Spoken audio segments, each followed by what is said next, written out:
제2차 종업원 급여보호 프로그램이 다음 주 월요일부터 시행에 들어갑니다.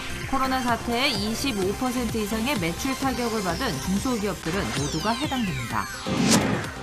LA 한인타운의 유흥업소들의 밀실 불법 영업이 심각합니다. 극심한 코로나 확산 추세 속에서 한인타운 유흥업소에 대한 단속이 시급합니다. 오늘 밤부터는 반드시 PCR 음성 확인서를 지참해야 한국 입국이 가능합니다.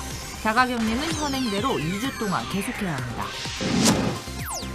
LA 카운티 지역의 하루 코로나 사망자가 300명을 넘었습니다. 지난 연말 연휴 동안 코로나 감염 우려가 현실로 나타나고 있습니다. 펠로시 연방하원 의장은 다음 주 중반쯤 트럼프 대통령 탄핵안을 발의할 것으로 전해졌습니다. 대통령의 돌발적인 핵 관련 조치에 대한 예방책도 합참 의장에게 요구했습니다. 네, 한국에 입국하기 위해서는 반드시 코로나 PCR 검사 음성 확인서가 있어야 가능하게 됐습니다. 자가격리도 물론 예정대로 해야 합니다. 관련 소식은 잠시 뒤에 전하겠습니다. 코로나 사태에 직격탄을 맞은 업소들, 이들을 지원하는 직원 급여보호 프로그램, 즉 PPP가 다음 주 월요일부터 전격 시행에 들어갑니다. 1인 계약자도 해당이 된다고 합니다. 구체적인 자격과 대상은 이렇습니다. 먼저 전영훈 기자가 취재했습니다. 연방정부의 2차 급여보호 프로그램 PPP 대출 신청이 다음 주부터 시작됩니다. 연방중소기업청 SBA는 처음 PPP 대출을 신청하는 사업체와 비영리단체 등에 대해 오는 11일부터 신청 접수를 받기 시작한다고 밝혔습니다. 300명 이하의 스몰 비즈니스들이 해당이 되고요. 2020년 1년 매상을 비교해서 25% 이상 감소한 경우하고 분기별로 2019년 1분기와 2020년 1분기, 2분기는 2분기, 3분기는 3분기 그 25% 이상 감소했을 경우에 그 대상이 됩니다. 만약 지난 1차 PPP 대출을 받고 두 번째로 신청하는 경우 다음 주 수요일부터 신청이 가능합니다. 특히 이번 2차 PPP는 코로나19로 경제적 타격이 큰 소상공인들에게 우선 혜택을 주는 데 중점을 두고 있습니다. 호텔이나 요식업 같은 경우에는 그 평균 임금의 평균 급여의 월 평균 급여의 3.5배까지 신청할 수 있고요. 그 이외의 비즈니스들은 1차 때와 똑같이 2.5배를 신청할 수 있습니다. 지난 1차와 같이 이번 2차 PPP도 비영리단체와 자영업자 그리고 독립계약자들 모두 신청이 가능합니다. 만약 1차 때 받은 PPP 대출금이 남아있다면 2차 대출 신청해서 자금 사용 계획을 반드시 제출해야 합니다. 종업원이 있을 경우에는 그 급여, 월 평균 급여에 대해서 2.5배로 계산하지만 셀프 인플로이드나 인디펜던트 컨트랙터나 프리랜서 이런 분들은 1년 그 넷 인컴에 나누기 12를 해서 그것의 2.5배를 신청하실 수 있는 것입니다. 직원급여나 사무실 임대비 그리고 유틸리티 비용으로 사용한 PPP 대출금은 탕감받을 수 있으며 세금 공제도 받을 수 있습니다. 연방중소기업청은 이번 2차 PPP 시행과 함께 허위 서류 제출 등 사기 행위는 더욱 강력히 처벌할 방침입니다. LA에서 SBS 전영웅입니다. 극심한 코로나 사태에도 LA 한인타운의 유흥업소들이 불법 영업을 강행하고 있습니다. 특히 타운 한복판의 노래방과 주점들은 대부분 영업을 대놓고 하고 있는 실정입니다. 벌금은 내면 그만이라는 태도입니다. 이사명 기자가 취재했습니다. 한 남성이 여성과 노래를 부르고 있습니다. 서로 잔을 부딪히며 건배를 하기도 합니다.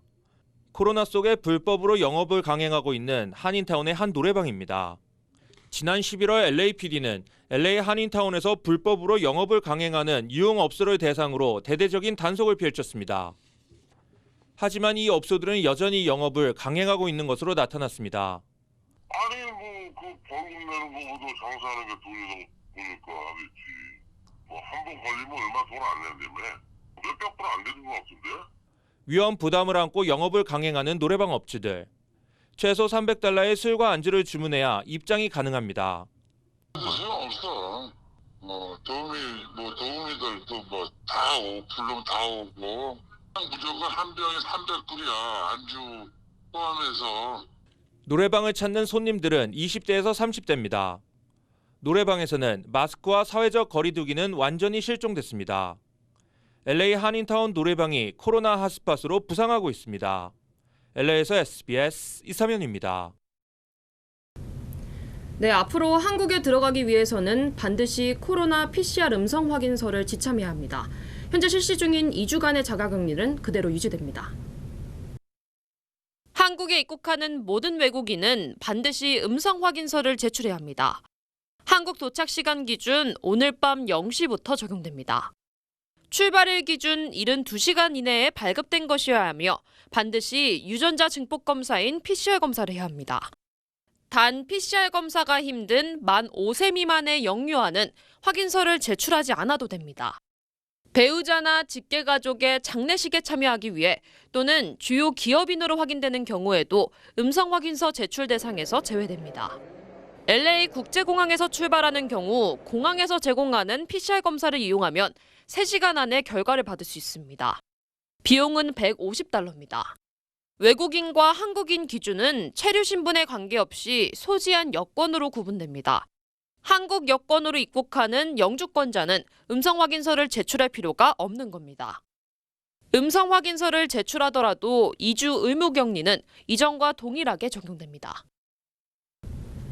LA 카운티 지역의 하루 코로나 사망자가 300명을 넘어서기 시작했습니다. 캘리포니아주의 하루 신규 확진자 수는 5만 명을 또 추월했습니다.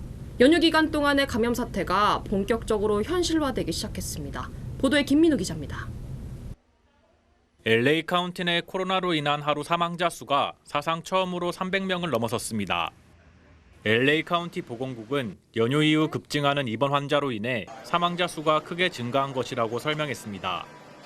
하루 동안 발생한 카운티 내 신규 확진자 수는 모두 18,313명. 사망자는 318명으로 코로나 발생 이후 가장 높은 수치입니다. 보건국은 폭증하는 사망자 수로 인해 일부 병원에서는 시신을 보관할 영안실 부족 현상까지 나타나고 있다고 전했습니다. 연휴 기간 동안 많은 사람들이 모임을 갖고 여행을 가는 등 예방 조치를 따르지 않은 결과가 나타나기 시작한 것이라고 지적했습니다. 현재 카운티 내 입원 환자 수는 7,960여 명으로 하루 전보다 감소했지만 중환자 수는 증가하면서 1,700명을 넘어섰습니다. 폴 사이먼 LA 카운티 보건국 박사는 확산세는 이제 시작됐다며 앞으로 4주간 입원 환자와 사망자 수가 계속 증가할 것이라고 밝혔습니다.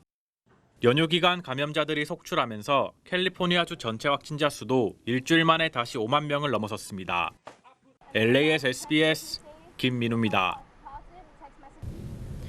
캘리포니아주 보건국이 보다 엄격해진 코로나 여행주의보를 발령했습니다. 주 보건국은 필수적인 경우를 제외하고는 120마일 이상의 여행을 금지하라고 강력히 권고했습니다. 타 지역 주민도 캘리포니아주 지역을 여행 목적으로 방문하지 말라는 주의보도 내렸습니다. 네, LA 다저스의 전설 타미 라소다 전 감독이 별세했습니다. 한인 사회와 친분이 강했던 탐 라본지 전 시의원도 갑작스럽게 세상을 떠났습니다. 이사면 기자입니다. LA를 사랑하던 전설이 별세했다. LA 다저스의 전설 타미 라소다 전 감독이 향년 93살로 별세했습니다. LA 다저스는 어젯밤 라소다 전 감독이 심폐정지로 별세했다고 밝혔습니다. 심장 질환으로 상태가 악화돼 중환자실에 입원했다가 태어난 지 이틀 만입니다. 라소다 감독은 지난 1976년부터 20년 동안 다저스를 이끌며 통산 1,599승과 1,439패라는 대기록을 세웠습니다. 한국어로 안녕하세요 친구라고 인사를 하던 탐 라본지 전 LA 시의원도 어제 향년 67세로 별세했습니다. 라본지 전 시의원은 심장마비로 자택에서 숨을 거둔 것으로 전해졌습니다. 지난 2001년부터 15년 동안 LA 한인타운을 포함한 4지구 의원으로 뛰어왔습니다. 한인 커뮤니티의 발전에 이바지한 인물이라는 평가도 이어지고 있습니다. 더구나 할리우드와 실버레이크 지역의 환경을 개선시키기 위해 라본지 전 시의원은 노력했습니다. 타미 라소다 전 감독과 탐 라본지 전 시의원에 대해 LA에서는 애도의 물결이 이어지고 있습니다. SBS 이삼현입니다. 트럼프 대통령의 임기 이제 12일 남았습니다. 의사당 폭동 사태 이후 상황이 급박하게 돌아가고 있습니다. 펠로시 연방 하원의장은 트럼프 대통령이 돌발적인 핵 조치를 취할 가능성이 있다고 주장했습니다. 합참 의장에게는 구체적인 예방책을 당부했습니다. 전영훈 기자입니다. 민주당 낸시 펠로시 하원 의장이 트럼프 대통령이 돌발적 행위를 하지 못하도록 대비할 것을 군에 주문했습니다. 펠로시 의장은 민주당 의원들에게 보낸 서한에서 마크 밀리 합참의장과 만나 대화를 나눴다고 밝혔습니다. 만약 돌발 사태가 발생할 경우 트럼프 대통령을 통제하기 위한 조치를 논의한 것으로 알려졌습니다. 탄핵과 사임 압박에 직면한 트럼프 대통령이 즉흥적 행동에 나서지 못하도록 대비하겠다는 겁니다. 불안정한 대통령의 상황보다 더욱 위험한 것은 없다며 균형 감각을 잃은 대통령의 공격으로부터 미국민을 보호해야 한다고 밝혔습니다. 펠로시 의장은 트럼프 대통령이 적대 행위나 핵 공격을 지시하지 못하도록 군이 보장해야 한다고 강조하기도 했습니다. 펠로시 의장은 만약 트럼프 대통령이 사퇴하지 않거나 펜스 부통령이 25조를 발동하지 않으면 민주당이 탄핵에 나설 준비가 돼 있다는 입장을 거듭 밝혔습니다. LA에서 SBS 전영웅입니다. 네, 계속하겠습니다. 트럼프 시위대들이 의사당에 침입할 당시 의회 경찰들의 대처가 너무 미온적이었다는 비판도 잇따르고 있습니다. 심지어는 길을 터주고 함께 사진을 찍기도 했다는 증언이 쏟아지고 있습니다. 김종원 특파원이 보도하겠습니다. 의사당 건물로 진입하려는 한 무리의 시위대가 바리케이드를 뚫고 들어오려 합니다. 그 앞에 있던 경찰관 8명. Police are squabbling with protesters. Oh, there we go. 저지할 생각이 없는 듯 너무 쉽게 길을 터줍니다. And they just breached the Capitol again. 무장경찰관 달랑 한 명이 막는 둥 마는 둥 하는 모습도 있고 심지어 의사당에 난입한 시위대와 엄지를 치켜 세우고 셀카를 찍기도 합니다. 뒤늦게 경찰들이 막아보려 하지만 오히려 시위대에 밀립니다. It's over! You better run, cops! 이 과정에서 다친 경찰관 한 명이 치료를 받다가 숨지면서 의회 폭동으로 인한 사망자는 5명으로 늘었습니다. 올 봄과 여름 워싱턴 DC에서 열렸던 흑인 인종차별 반대 시위 때와는 너무도 다른 모습에 형평성 논란이 일었습니다. We also saw a clear failure to carry out equal justice. That if had been a group of Black Lives Matter protesting yesterday, they wouldn't have been treated very, very differently. 한 흑인 인권단체는 이번 사건은 미 공권력의 위선을 보여준 사례라는 성명을 내는 등 미국의 흑인 사회 역시 이번 사건에 대한 당국의 대처를 놓고 비판의 목소리를 내고 있습니다. 비난이 거세지자 결국 의회 경찰국장이 오늘 사임했습니다. 미 FBI는 의회 건물 인근에 파이프 폭탄을 설치한 용의자 등을 공개 수배하며 본격 수사에 나섰습니다. 그런가 하면 한국계 앤디 김 하원 의원이 아수라장이 된 의회 건물을 무릎을 꿇고 청소하는 모습이 공개돼 미 언론의 관심을 끌기도 했습니다. 뉴욕에서 SBS 김종원입니다. 마지못해 자신의 패배를 인정했던 트럼프 대통령. 하지만 아직까지 승복이라는 단어는 한 번도 사용하지 않았습니다. 연방검찰은 의사당 폭동과 관련해 트럼프 대통령도 수사 대상에 올린 것으로 전해졌습니다. 계속해서 김수형 특파원입니다. 폭력 시위대를 감싸는 데 급급했던 트럼프 대통령이 하루 만에 폭력 시위는 대가를 치를 것이라며 입장을 180도 바꿨습니다. You do not represent our country, and to those who broke the law, you will pay. 비록 승복이라는 단어는 쓰지 않았지만 대통령으로 봉직한 건 영광이었다며 대선을 치른 지 65일 만에 공개적으로 패배를 처음 인정했습니다. My focus now turns to ensuring a smooth, orderly, and seamless transition of power. Serving as your president has been the honor of my lifetime. 정지된 트위터 계정이 해제된 지 처음 올린 2분 41초짜리 이 동영상에서 트럼프 대통령의 목소리는 평소보다 가라앉아 있었습니다. 의회 폭동을 트럼프가 조장한 반란으로 규정하며 공화당 내에서조차 조기 퇴진과 탄핵 압박이 이어지고 있고 이번 사태에 실망한 백악관 고위 참모와 장관들의 사퇴 물결도 이어지고 있기 때문입니다. I called Mike Pompeo last night, left him a note, told him that I'd be resigning from that. I can't do it. I can't stay. 의회당 폭동 사태를 수사하고 있는 검찰은 내란 음모죄 적용을 검토하고 있습니다. 트럼프 대통령의 범죄 혐의도 수사하냐는 질문에 워싱턴 DC 검사장 대행은 혐의가 입증된다면 누구라도 기소할 것이라고 답했습니다. 선동과 편가르기, 음모론으로 국정을 운영해온 트럼프 대통령의 통치 방식은 이번 사태로 사실상 파산 선고를 받았습니다. 워싱턴에서 SBS 김수영입니다. 트럼프 대통령이 공개적으로 바이든 취임식에 참석하지 않을 것이라고 말했습니다. 트럼프 대통령은 트윗을 통해 1월 2일 취임식에 가지 않을 것이라고 밝혔습니다. 퇴임 대통령이 취임 대통령 취임식에 참석하지 않는 건 존슨 전 대통령 이후 152년 만에 처음입니다. 네, 다음 소식 전하겠습니다. 중국 허베이성의 스자장시가 전면 봉쇄됐습니다. 우한 봉쇄 이후 대도시 전체가 봉쇄된 건 처음입니다. 스자장시에는 지난 2일부터 모두 300여 명의 코로나 확진자가 발생했습니다. 송욱 특파원이 전하겠습니다. 바리케이드가 쳐진 허베이성 스자장 고속도로에서 방역 요원들이 경비를 서고 있습니다. 기차역도 폐쇄돼 승객들은 역 안으로 들어갈 수 없습니다.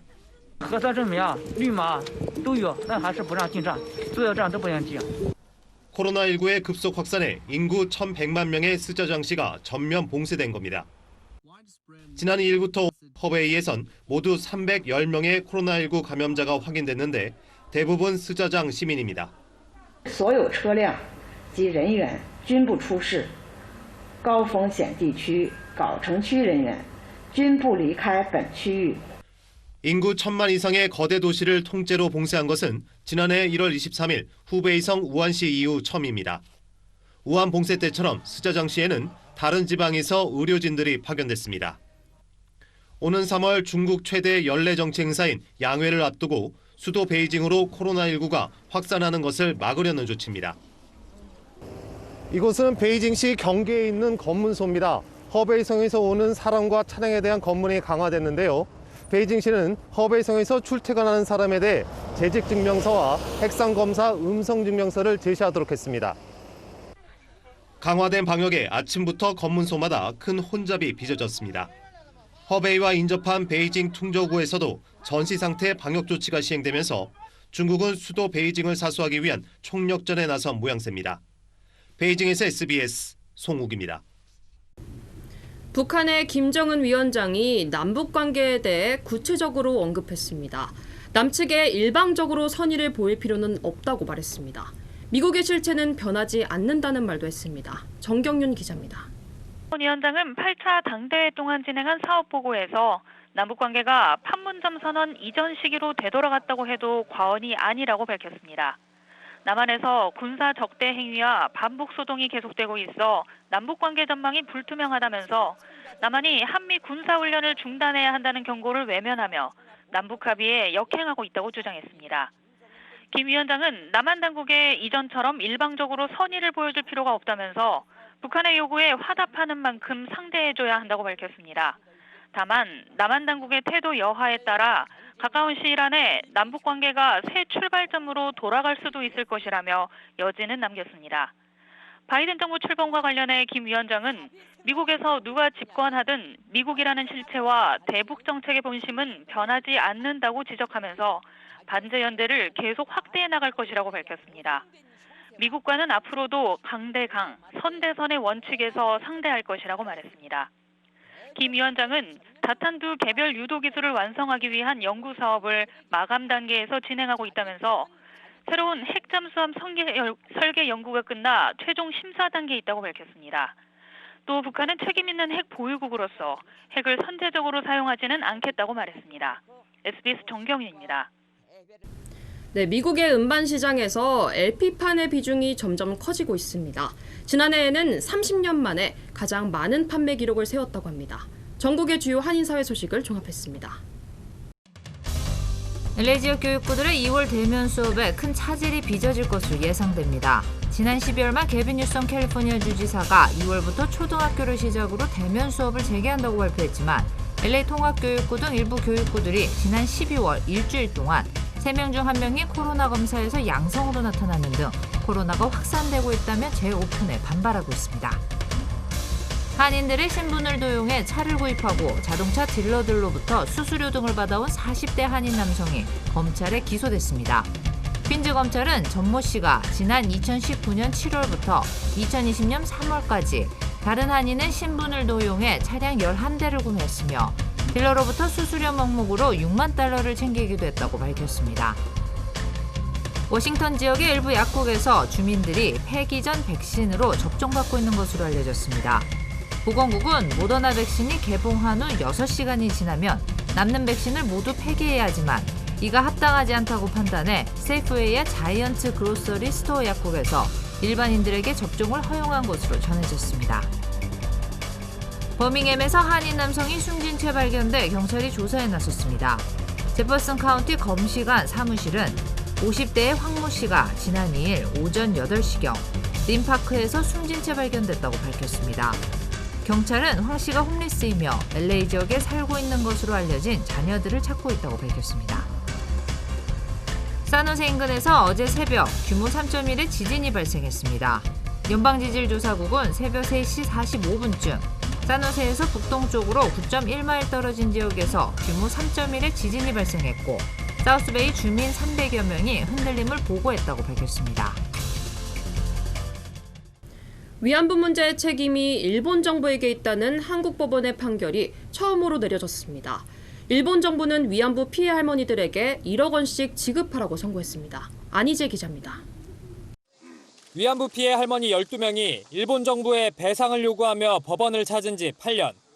재판부는 일본 정부가 할머니들에게 1인당 1억 원씩 지급하라고 선고했습니다. 일본의 위안부 문제 책임이 있음을 우리 법원이 처음으로 인정한 겁니다. 재판부는 일본의 전례 없는 위안소 운영으로 위안부 피해자들이 상상하기 힘든 극심한 고통을 겪었다고 지적했습니다. 일본 정부가 재판 거부 근거로 든 주권 면제 원칙, 즉 주권 국가가 다른 나라 법정에 설 수 없다는 논리도 받아들이지 않았습니다. 일본이 반인도적 행위를 자행한 만큼 주권 면제 대상이 아니라고 꼬집었습니다. 1965년 한일 청구권 협정이나 2015년 한일 위안부 합의도 피해 할머니의 배상 청구권에 영향을 주지 않는다고 못 박았습니다. 법원 대신 쉼터에서 TV를 통해 선고 결과를 지켜본 피해 할머니는 일본의 진심 어린 사과와 반성을 촉구했습니다. 전에가 한 일이 없다 하니까 안 되지. 솔직하지 않게 하나. 반성하라는 거지. 일본 정부가 항소하지 않겠다고 밝힌 만큼 판결은 이대로 확정될 걸로 보입니다. 오는 13일엔 이용수 할머니 등 20명이 제기한 또 다른 위안부 판결 선고가 예정돼 있습니다. SBS 안희재입니다. 위안부 피해 할머니들은 우선 재판 결과에 감사를 표시했습니다.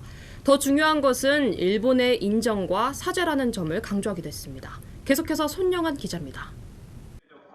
올해로 95살인 이옥선 할머니. 법원에 직접 나설 수 없어 쉼터에서 TV를 통해 선고 결과를 지켜봤습니다. 선고 결과는 만족스러웠지만 할머니 표정은 덤덤했습니다. 전에가 한 일이 없다 하니까 안 되지. 솔직하지 않게 하나. 기쁨을 나눌 할머니들도 이제 많지 않습니다. 배상 요구를 함께했던 12명의 할머니 중에 5명만 생존해 계십니다. 일본 정부의 책임을 분명히 한 역사적 판결이 내려지기까지 그 과정은 순탄치 않았습니다. 지난 2015년 12월 28일 박근혜 정부의 일방적 위안부 합의가 있었고 이에 반발한 할머니들이 소송에 돌입하자 정부와 사법부가 소송을 각하하려는 시도도 진행됐습니다. 시종일관 일본 정부가 소송에 무대응으로 일관하면서 첫 번째 기일이 열릴 때까지 3년이나 걸렸습니다. 법정에서 무릎을 꿇고 눈물로 진상규명을 호소했던 이용수 할머니는 보는 이들의 마음을 아프게 했습니다. 할머니들은 1억 원의 배상을 받는 것보단 일본의 책임 인정과 사죄가 우선이라고 강조합니다. 돈 중요한 문제가 아니지. 사죄를 받기 위해서 말하는데 다 잘못돼 있잖아요. 그런데 전에 하나도 안 그랬다니까 우리는 그 반성하라는 거예요. 오는 13일엔 이용수 할머니 등 20명이 제기한 또 다른 위안부 판결 선고가 예정돼 있습니다. 진실 어린 사죄가 필요합니다. 본인이 있을 적에 사죄를 해야 되는데 본인 없으면 아무 소용이 없습니다. 그러면 일본은 영원히 범죄 국가로 남는 거 아닙니까? 일본의 사죄를 받기 위한 싸움은 계속되지만 할머니들에겐 남은 시간이 많지 않습니다. SBS 손형아입니다. 일본 정부는 예상대로 강력히 반발했습니다. 주일 한국 대사를 불러 수용할 수 없다고 항의했습니다. 유성재 특파원입니다. 일본 정부는 한국 법원의 판결이 나온 지 1시간 반 만에 남관표 주일 한국 대사를 외무성으로 불렀습니다.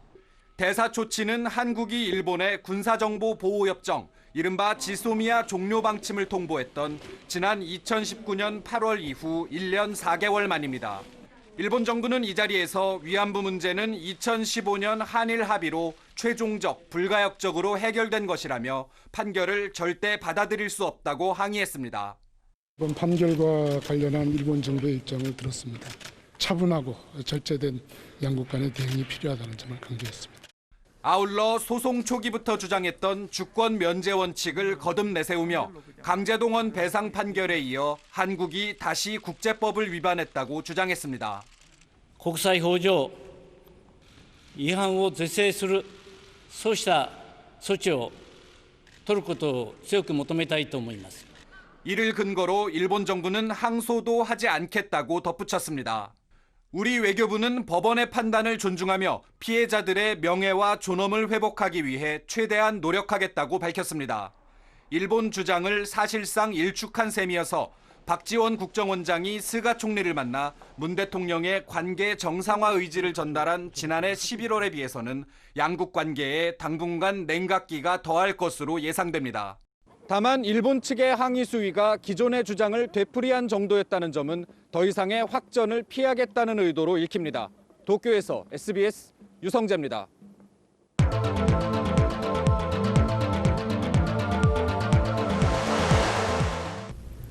네, 현대차의 주가가 장중한 때 23%나 폭등했습니다. 애플의 자율주행 전기차와 협력한다는 소식이 호재였다고 합니다. 하지만 현대차는 구체적으로 결정된 내용이 없다고 설명했습니다. 이성훈 기자입니다.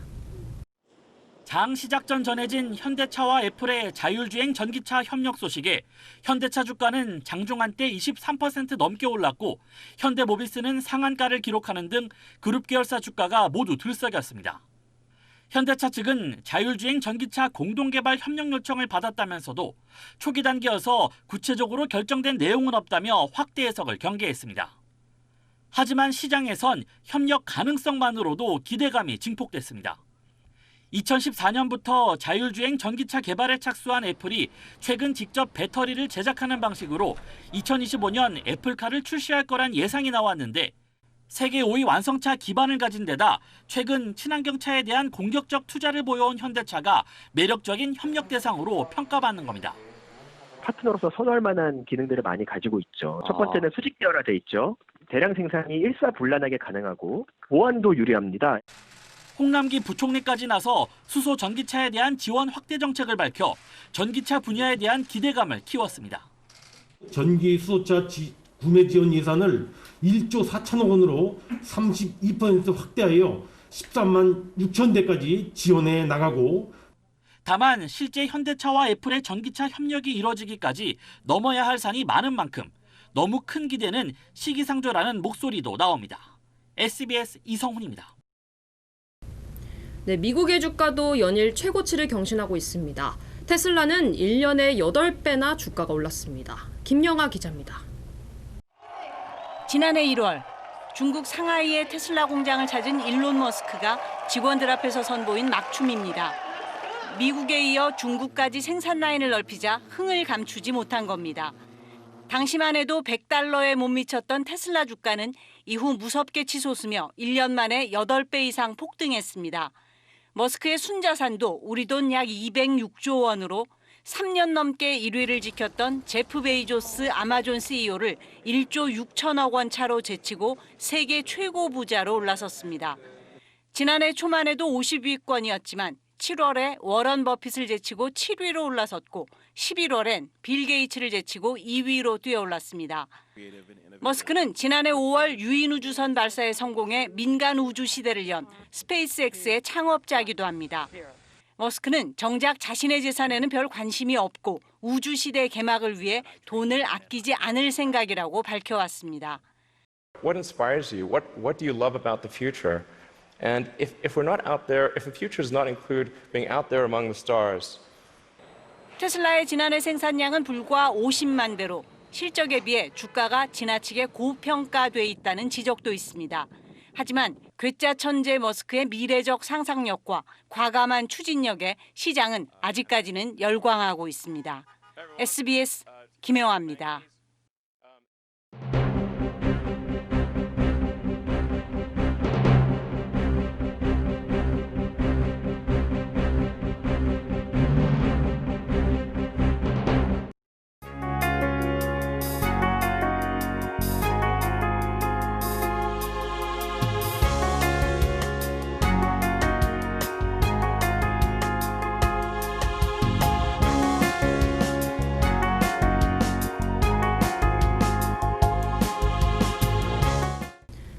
트럼프 대통령은 탄핵되어야 한다. 오늘은 공화당 상원의원까지도 동참하고 나섰습니다. 팍스뉴스 같은 친트럼프 성향을 보여왔던 주류 언론들도 돌아서기 시작했습니다. 이제는 결과를 승복하고 바이든 당선인의 당선을 축하해야 한다고 지적했습니다. 그럼에도 트럼프 대통령은 취임식에는 참석하지 않겠다는 뜻을 밝혔습니다. 존슨 대통령 이후 무려 152년 만이라고 합니다. 후손들의 역사책에 트럼프 대통령이 어떻게 기록될지 궁금해지는 한 주였습니다. 안전하고 즐거운 주말 보내시기 바랍니다. 감사합니다.